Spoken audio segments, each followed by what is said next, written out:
തൃണമൂൽ കോൺഗ്രസിന്റെ ഔദ്യോഗിക എക്സ് പേജിൽ കഴിഞ്ഞ ദിവസം ഇടം പിടിച്ച ഒരു വീഡിയോ മലയാളിയായ ഒരു 7ാം ക്ലാസ്സുകാരൻ്റെതാണ് എന്നറിയുമ്പോൾ നമുക്കൊരു ലേശം അഭിമാനം. NDAക്കെതിരെ പരിഹാസ രൂപേണയാണ് ഈ ദൃശ്യം ഉപയോഗിച്ചിരിക്കുന്നതെങ്കിലും ലക്ഷങ്ങൾ ഈ വീഡിയോ കണ്ടു. വയനാട് സ്വദേശിയായ ബെഞ്ചമിൻ പി ജോബിയുടെ പ്രചോദന വീഡിയോയിൽ നിന്നാണ് ഈ ഭാഗം അടർത്തിയെടുത്തത്. ഇൻസ്റ്റാഗ്രാമിലടക്കം ബെഞ്ചമിൻ്റെ വീഡിയോകൾ ഇപ്പോൾ ഏറെ ശ്രദ്ധേയമായിട്ടുണ്ട്. പയ്യമ്പള്ളിയിലെ ഈ വീട്ടിലേക്ക് ഞാൻ എത്താൻ കാരണം ഒരു എക്സ് പോസ്റ്റാണ്. കഴിഞ്ഞ ദിവസം തൃണമൂൽ കോൺഗ്രസിന്റെ ഒഫീഷ്യൽ എക്സിലാണ് ഈ ഒരു പോസ്റ്റ് വന്നത്. അത് ഇങ്ങനെയാണ്: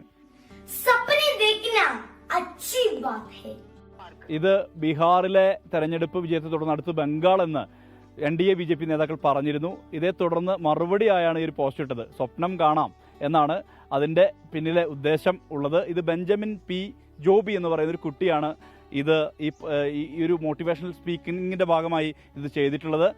सपने देखना अच्छी बात है, लेकिन सपने को लेकर के बैठे रहना और सपनों के लिए सोते रहना ये तो सही नहीं है. सपनों को आगे बढ़कर अपने सपनों को पाने का संकल्प बहुत महत्वपूर्ण है. എത്ര ഭാഷയിൽ ഇങ്ങനെ പറയും? ഞാൻ 7 ഭാഷയിൽ പറയും. ഏതൊക്കെ ഭാഷയാ? മലയാളം, ഇംഗ്ലീഷ്, ഹിന്ദി, തമിഴ്, തെലുഗു, കന്നഡ. എങ്ങനെ ഒരു മോട്ടിവേഷണൽ സ്പീക്കിംഗ് കൊടുക്കാനുള്ള കാരണം എന്താ? ഞാൻ വലുതായി കഴിയുമ്പോൾ എൻ്റെ ഈ പ്രോഗ്രസ് ഒന്ന് അറിയാൻ വേണ്ടിയിട്ട് ഞാൻ ഇങ്ങനെ ഈ കാഴ്ചപ്പാട് പേജില്ലേ, പത്രത്തിൻ്റെ കാഴ്ചപ്പാട് പേജ്, അതിൻ്റെ അടിയിൽ കുറേ മഹാന്മാർ പറഞ്ഞ കോട്സ് ഉണ്ട്. അപ്പോൾ അത് ഞാൻ എന്നും ഇങ്ങനെ വീഡിയോ ഇട്ട് ആദ്യം ഫേസ്ബുക്കിൽ ഇട്ടുകൊണ്ടിരുന്നത്, പിന്നെ അത് ഇൻസ്റ്റയിലേക്ക് പോയി. എന്നിട്ടാണ് ഈ ഇൻസ്റ്റയിൽ ഇങ്ങനെ വൈറലായത്. ഒരു രാഷ്ട്രീയ പാർട്ടി ഇങ്ങനെ കളിയാക്കാൻ വേണ്ടിയിട്ടൊന്നുമല്ല. എന്ന് പറഞ്ഞു കഴിഞ്ഞാൽ ഞാൻ ഒരാളോടും കൂടുന്നുമില്ല, ഒരാളോടും കുറയുന്നുമില്ല. ഒന്നിനു മുന്നിലും ഞാൻ പരാജയപ്പെട്ടിട്ടില്ല എന്ന് പറയുന്നതിനേക്കാൾ എത്രയോ മനോഹരമാണ് ഒരു പരാജയത്തിലും ഞാൻ തളർന്നിട്ടില്ല എന്ന് പറയുന്നത്.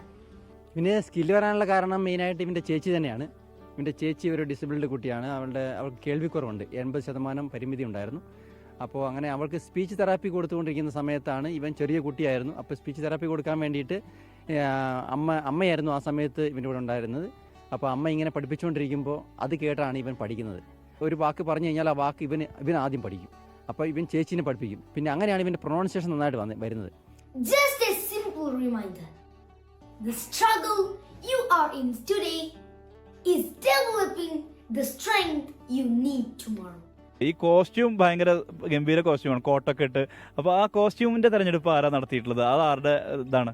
എനിക്ക് ചെറുപ്പം മുതലേ കോട്ടൊക്കെ ഇഷ്ടമായിരുന്നു. അപ്പം ഇങ്ങനെ പപ്പേൻ്റെ കല്യാണ കോട്ടിൻ്റെ സൂട്ടൊക്കെ കാണുമ്പോൾ എനിക്കൊക്കെ ഇടാൻ ഇങ്ങനെ തോന്നും. അപ്പോൾ ഞാൻ പപ്പേൻ്റെ അടുത്ത് പറഞ്ഞു, എനിക്കൊരു കോട്ട് സൂട്ട് വാങ്ങിച്ചു തരുമോ? അപ്പോൾ ഞാൻ ഇട്ടുകൊണ്ട് പിന്നെ ഞാൻ പ്രസംഗം പറയാൻ തുടങ്ങി. ഇതൊരു ചെറിയ കുട്ടിയാണ്, പക്ഷേ പറയുന്നത് വലിയ വലിയ കാര്യങ്ങളാണ്. അത് ഭയങ്കര വൈറലുമാണ്. ഇൻസ്റ്റാഗ്രാമിൽ മില്യൺ കണക്കിന് ആളുകളാണ് ഈ ബെഞ്ചമിൻ്റെ ഈ സ്പീച്ച് കേൾക്കുന്നത് എന്നുള്ളതാണ് ഏറ്റവും പ്രധാനപ്പെട്ട കാര്യം. രാഷ്ട്രീയം ഒന്നും ഇവരെ സംബന്ധിച്ചില്ല, ഈ കുട്ടിയെ സംബന്ധിച്ച് രാഷ്ട്രീയമില്ല. പക്ഷേ രാഷ്ട്രീയ കാര്യങ്ങൾക്ക് അത് ഉപയോഗിച്ചു. എന്നിരുന്നാൽ പോലും അത് വലിയ രീതിയിൽ അത് വൈറലായി എന്നുള്ളതാണ് ഏറ്റവും വലിയ സന്തോഷകരമായ കാര്യം. എല്ലാം കഴിഞ്ഞ് ആസ്വദിക്കാമെന്ന് കരുതിയാൽ ഒന്നുകിൽ ജീവിതം വാർദ്ധക്യം കൊണ്ടുപോകും, അല്ലെങ്കിൽ മരണം. അതുകൊണ്ട് ഓരോ നിമിഷവും ആസ്വദിക്കുക, സ്നേഹിക്കുക പരസ്പരം. ശുഭദിനം. പ്രകാശൻ പള്ളത്തിനൊപ്പം സുർജിത് അയ്യപ്പത്ത്, 24 വയനാട്. പ്രിയപ്പെട്ട പ്രേക്ഷകരൊക്കെ പറയുന്നുണ്ട് ബെഞ്ചമിൻ പൊളിച്ചു എന്ന്. ലോകത്തെവിടെയായാലും ഏത് സമയത്തും 24 വാർത്തകളും ഓഗ്മെന്റഡ് റിയാലിറ്റി പാക്കേജുകളും എക്സ്പ്ലെയിനറുകളും വിശദമായി കാണാൻ ഞങ്ങളുടെ യൂട്യൂബ് ചാനൽ നിങ്ങൾക്ക് സബ്സ്ക്രൈബ് ചെയ്യാം.